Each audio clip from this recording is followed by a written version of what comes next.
So, the current time right now in Trinidad and Tobago is 2:03 in the morning.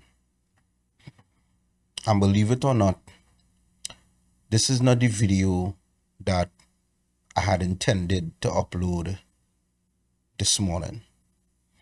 I actually had a pretty good video, assessing how Arnold Roberts literally was cooking the government for the past 2 weeks. And that was supposed to be the video that I uploaded today for you all. I took the week to kind of sort out what was going on with my car, because like I told you all in the update video, the car's been giving us beans. And today something happened, and I was just watching. I monitored everything on social media last week. I used the opportunity to do my research, pull my clips, get everything that I need to really come back full for you all. And I noticed something about the narrative and what was changing in the space at that time. We had a situation where there was so much propaganda and misinformation in the public space that I found myself on Facebook fighting to just let people know the truth of what was going on. We had people like Pierce Robinson posting that Venezuela shut down a plane, which never happened. A small plane crashed on a runway in Venezuela. That is the real report. In 2017, Venezuela shut down a narco plane. And that is basic information, but of course, he was selling it as something that now happened to help push fear into the public spaces. I would have listened to news source saying that the government isn't interested in putting information on public or national platforms for people to find out.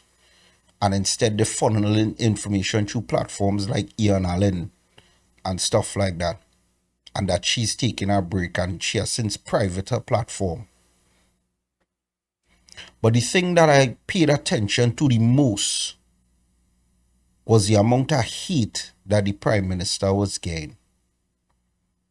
Normally, you would always hear, and this is like a tinfoil hat situation, you'd always hear that Indian people racist and Indian people just do all these different things come election.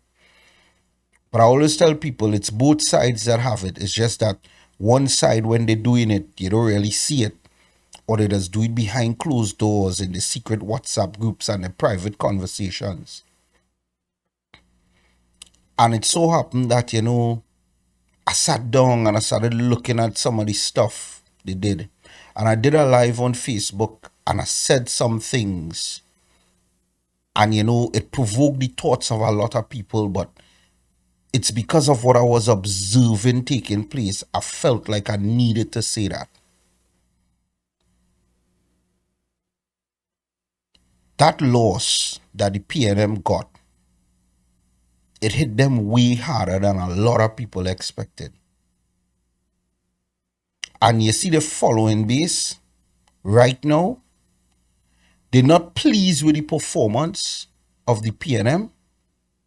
So they now reach a point where it's like the PNM had the strength to fight back. So we, the followers, will fight back and we'll fight at the lowest level possible.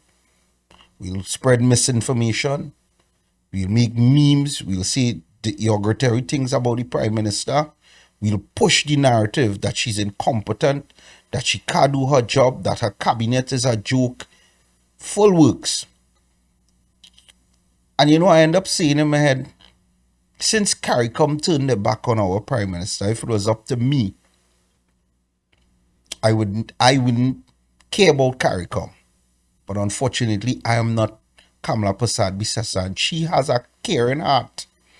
So she will still go out there and do what is necessary for her to do for the citizens of Trinidad and Tobago and for CARICOM, which she did. And I saw posts of people saying she could keep the help, and they don't want the help, and they don't need the help, and all these different things. They don't want nothing from that woman, basically. But I started to notice another narrative being pushed. I would have seen that this young lady, Miss Cole, Kim Cole or whatever, would have put out a post basically showing the Prime Minister's residence and putting a target on it, and basically telling the Venezuelan government, if you all had to strike, strike this house. Strike where the Prime Minister lives. I would have seen that Ian Allen would have also put it up on his platform. But not only that, I started seeing where people was wishing that the Prime Minister would get hurt or that they would assassinate her. And I was thinking to myself, these people can't be serious. And just this afternoon, a video was sent to me, and I sat down and I listened to a lady expressing what she would like to see happen to the Prime Minister. And I laughed because in my head, Keith Rowley locked up Christmas lists for showing the truth and the real side of Trinidad and Tobago, where crime and gun violence and gang violence was concerned. He locked them up for sedition. And I'm watching people now doing the exact same thing, in some cases worse, wishing death and hurt to come to we Prime Minister. And it hit me back to the point of the video that I did on Facebook. They would love for a war to start. They would love for Trump to go at Venezuela. For some strange reason, by proxy, something happens to either Trinidadian citizens or the members of the regiment, where they could now point their finger at Kamla Persad Bissessa and say, it is your fault that this has happened to the citizens of Trinidad and Tobago because you got us involved in a proxy war. They aren't interested in peace in the Caribbean. And this is me talking about the PNM voter base. They would love for something to happen. And the reason why they would love for something to happen is because they know that if that was to happen, they would have a drum that they could beat for the rest of their years. Every time the UNC would have ever thought of coming close to an election, they would remind the citizens, remember, this UNC got us involved in a proxy war, and this is how you all got hurt. This is how the citizens of Trinidad got hurt. And no matter how terrible the PNM would be treating citizens, they would never vote back the UNC because that would always be a stain in their mind. They were hoping that this thing pops off because it would give them exactly what they want. And I'm saying all of this because it was real funny to see the dirty side, but then something happened to me and I looked at it and I was like, wow. So I have not been employed for a very long time. This is how I earn my living. After COVID damaged my spine, I was deemed unfit to work by the state. This is how I survive. And for a long time, it's just been getting us through barely. I'm very transparent with you all here. Since I started the platform, I've made 172 US off of the platform that I couldn't even access until up to yesterday. And I still can't even get it until the 21st of November. I fought all how to get the documents and to get everything regulated. I thought my bank account had closed down. And I want to say thank you to the follower that donated $100 in July. That would have helped my bank account remain open. Today, the transmission on my car went. Now, to a lot of people, they probably think I wealthy or I big shot. I'm just an average person. I drive an old Nissan B15. But it's what happened after is why you all don't have that Anna Roberts video right now. And instead you all have this. A message was sent to this phone. And this phone is a number. This phone has just remained home. So to get this person would have had to have this number from when I did the barbecue last year. And they sent a message to this phone. And I want to read it for you all. I want you all to hear exactly what they said.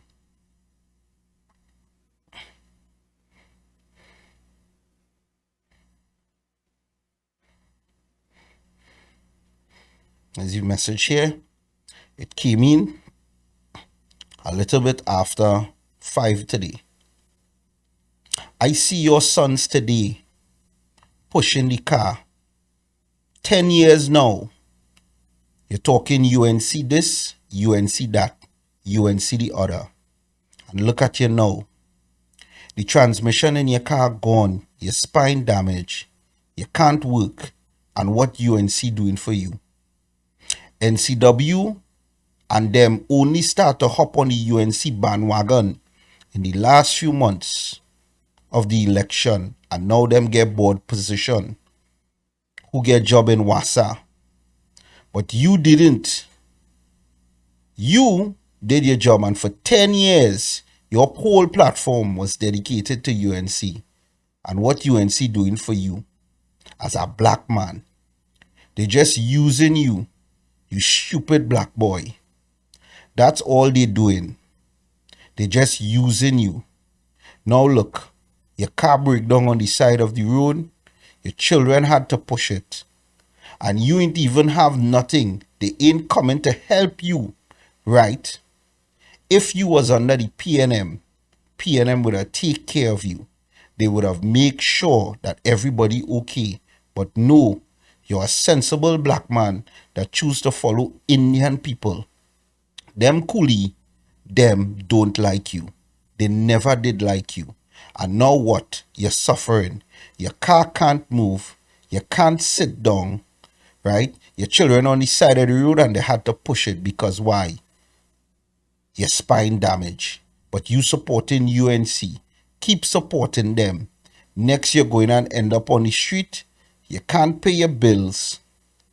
And we'll see what UNC can do for you. What's the code? Yellow. Stupid nigger boy.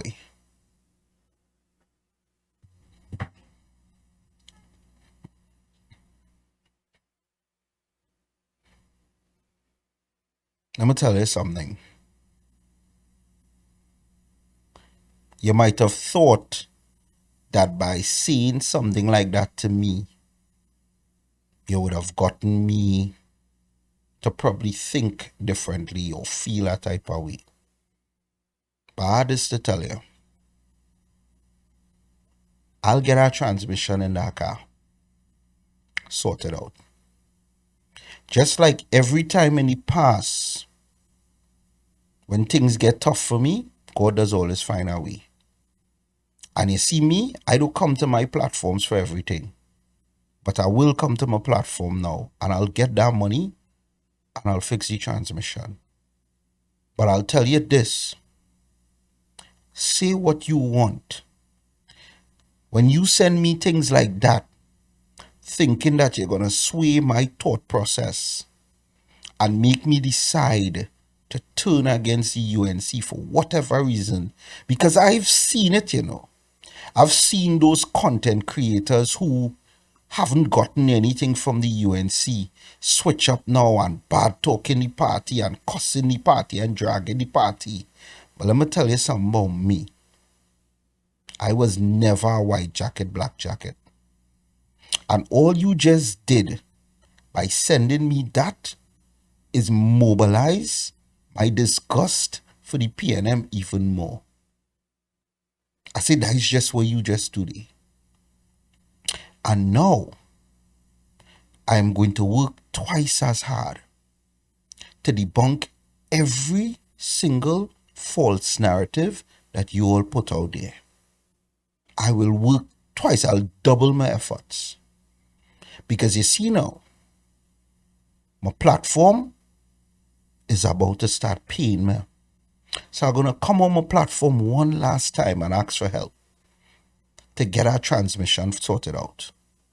And then I'll make so much videos that every month YouTube will pay my bills.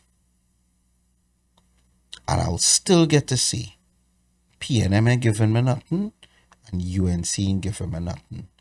I talk because I'm a patriot and I'm for my people.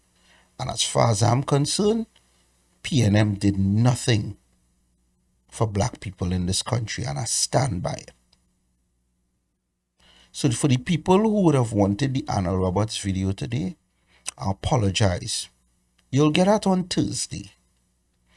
I set it to upload for Thursday.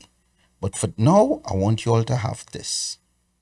And I want you all to understand that this is how far people will go to get the narrative out. And I'll even throw in the clip with the lady and what she had to say about assassinating our PM. I think I'll throw in that at the end, because I want you all to hear how these people think and how far they're willing to go just because they lost an election.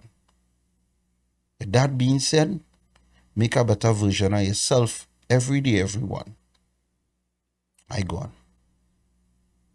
Defense Minister of Venezuela, me can't speak Spanish, but I want to tell you something. You say we go get a response. Please, it's not TNT revving on all you. It's UNC. Please send your assassinator or assassinators and deal with the party itself. The 35 cabinet ministers, deal with them. Just that 35, right? Because we Trinidadian didn't threaten Venezuela, right? We don't have no bomb, we have no grenade. We Coast Guard and them, they don't know about that. They could give wood, but they can't give shots. Please, go directly to the UNC, not TNT. Okay, Defense Minister of Venezuela, go straight to Miss Kamala Persad and her 35 ministers. Go straight to them, not TNT. UNC party, not TNT. Okay? All right.